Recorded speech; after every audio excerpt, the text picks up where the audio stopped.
दोस्तों,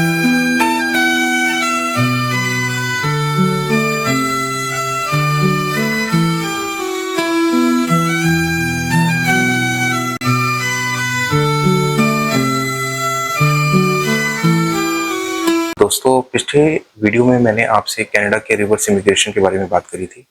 इस वीडियो में मैं आपसे दुबई के बारे में बात करूंगा, क्योंकि ऐसा देखा गया है कि बहुत सारे लोग कनाडा से मूव होकर दुबई जा रहे हैं एज अ टेम्परेरी रेजिडेंट और वर्क परमिट पे।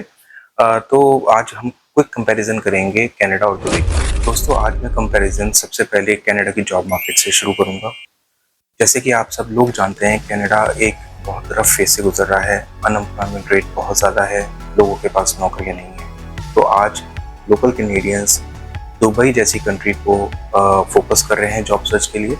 फिलहाल कनाडा में job medical, IT, finance, energy और माइनिंग में अवेलेबल है। कनाडा में टैक्स स्लैब 15% से 33% तक जाता है और 13% कनाडा में सेल्स टैक्स है। दुबई एक टैक्स फ्री कंट्री है, जहाँ पर आपको अपनी सैलरी पेपर्स पे बहुत प्रॉमिसिंग नजर आती है। दुबई में मैन पावर की बहुत ज़्यादा रिक्वायरमेंट है। आईटी, फाइनेंस, हॉस्पिटैलिटी और एनर्जी में जॉब रिक्वायरमेंट बहुत हाई है।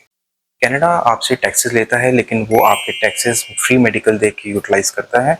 कनाडा में मेडिकल टेस्ट, ओपीडी विजिट्स और सर्जरी से एकदम फ्री हैं। कुछ चीज़ें छोड़कर, जैसे डेंटल, दवाइयाँ और कॉस्मेटिक सर्जरी फ्री में कवर नहीं। दुबई में फ्री मेडिकल जैसी चीज़ कोई नहीं होती। आपको अपने लिए यहाँ मेडिकल इंश्योरेंस पॉलिसी लेनी पड़ती है, क्योंकि आप यहाँ पर टैक्स फ्री सैलरी उठाते हैं। कनाडा में फ्री एजुकेशन कॉन्सेप्ट है। कनाडा अपने बच्चों को किंडरगार्टन से 12th ग्रेड तक फ्री एजुकेशन प्रोवाइड करता है। बच्चा 12th ग्रेड के बाद जब यूनिवर्सिटी के लिए तैयार हो जाता है, तो कनाडा ब्रूसरी स्कॉलरशिप जैसी फैसिलिटीज भी देता है। दुबई में एजुकेशन एक्सपेंसिव है और फ्री नहीं है। एक्सपर्ट्स अपने बच्चों को इंटरनेशनल स्कूल में पढ़ाते हैं, जिसका सालाना खर्चा अप्रॉक्सीमेटली 8,000 से 12,000 कैनेडियन डॉलर। अब हम कार इंश्योरेंस की बात करते हैं। कनाडा में कार इंश्योरेंस बहुत महंगा है। कार इंश्योरेंस की मंथली कॉस्ट 300 से 600 डॉलर तक पड़ती है। डिपेंड करता है आपके पास कौन सी कार है, क्या मॉडल है, किस लोकेशन पे आप रहते हैं और आपके पास ड्राइविंग एक्सपीरियंस कितना है। कार इंश्योरेंस दुबई में मैं नहीं कहूँगा कि बहुत सस्ता है, लेकिन हाँ, कनाडा से बेटर। दुबई में कार इंश्योरेंस की कॉस्ट 200 से 350 डॉलर तक आती है, जो कि I would say that's still affordable. Canada की हाउसिंग मार्केट एक बहुत टफ फेज से गुजर रही है। अगर मैं कनाडा की बाइंग और सेलिंग के फ्रंट पे बात करता हूँ, तो आज मार्केट में इन्वेंट्रीज बहुत ज़्यादा है, लेकिन बायर्स नहीं है, क्योंकि लोगों के पास स्टेबल जॉब्स नहीं है। मेरे नेटवर्क में ऐसे बहुत सारे लोग हैं जिन्होंने कनाडा में प्रॉपर्टी बहुत हाई प्राइस पे खरीदी, लेकिन आज उनको अपने प्रॉपर्टी की पूरी वैल्यू नहीं मिल पा रही। अगर मैं रेंटिंग की बात करता हूँ, तो कुछ ऐसी सिटीज जैसे टोरंटो और वैंकूवर, वहाँ पर 1 बेडरूम अपार्टमेंट की रेंट की कॉस्ट अप्रॉक्सीमेटली 2,000 से 2,500 डॉलर तक। अगर मैं दुबई की रियल एस्टेट मार्केट की बात करता हूँ, तो बाइंग और सेलिंग फ्रंट पे दुबई की मार्केट बहुत फ्लरिश करती है।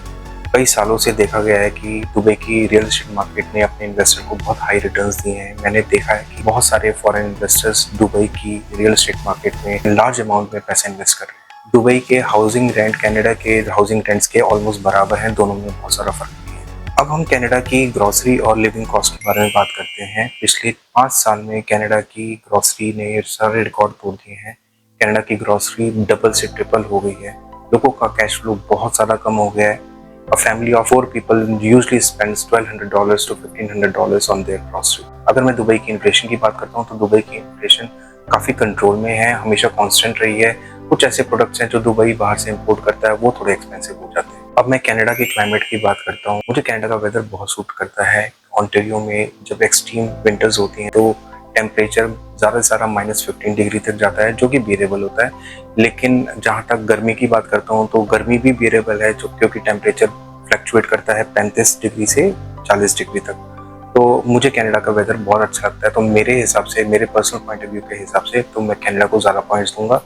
जहाँ तक दुबई की बात करते हैं, दुबई एक मिडिल ईस्ट का पार्ट है, जो कि पूरा डेजर्टेड एरिया है। यहाँ पर गर्मी बहुत ज़्यादा पड़ती है। मई से सितंबर तक टेम्परेचर 50 डिग्री को ज़्यादा क्रॉस कर जाता है। तो मेरे लिए तो बिग नो है। अब मैं दोनों कंट्रीज़ की पर्सनल सेफ्टी और सिक्योरिटी की बात करता हूँ। सेफ्टी पॉइंट ऑफ व्यू से दुबई ज़्यादा पॉइंट गेन करता है, क्योंकि Dubai is known for exceptionally strict laws and zero tolerance approach towards the crime. Dubai में कोई भी क्राइम करने से पहले 10 बार सोचता है, क्योंकि उसके कॉन्सिक्वेंसेस बहुत सीवियर होते हैं।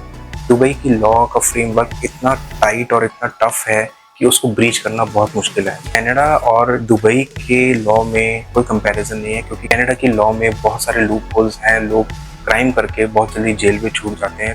और हाल फिलहाल में आपने कनाडा के बारे में कारों का चोरी होना, मर्डर होना, ये सब चीज़ें आपने बहुत सुनी होंगी, क्योंकि कनाडा की लॉ में बहुत सारा लूप होल है। तो इस वीडियो में मैंने आपको कनाडा और दुबई का कंपैरिजन दिया है। मेरे हिसाब से आपको थोड़ा सा आइडिया लग गया होगा कि दुबई और कनाडा के अंदर क्या डिफरेंसेस हैं। अगर मैं लॉन्ग टर्म सेटलमेंट की बात करता हूँ तो कनाडा लॉन्ग टर्म सेटलमेंट के पॉइंट ऑफ व्यू से बहुत अच्छी कंट्री है। अगर आप पैसा कमाना चाहते हैं और पैसा कमा के वापस सेटल होना चाहते हैं किसी कंट्री में, तो दुबई जैसी कोई कंट्री नहीं है, क्योंकि कनाडा एक इमिग्रेंट्स की कंट्री है। वो इमिग्रेंट्स को बुलाता है और सेटल करता है, लेकिन दुबई किसी को सिटीजनशिप या पीआर नहीं देता। तो वो लोग जो आज जॉब के फ्रंट पे स्ट्रगल कर रहे हैं और उनके पास ऑप्शन है दुबई मूव करने का, तो वो दुबई जाके जॉब करके पैसा कमा के वापस कनाडा में आ सकते हैं। आपको मेरा ये वीडियो कैसा लगा? आप किस कंट्री में सेटल होना चाहते हैं तो प्लीज़ मेरे को मैसेज कीजिएगा। आज इस वीडियो में इतना ही। मैं आपसे जल्दी मिलूंगा। बाय।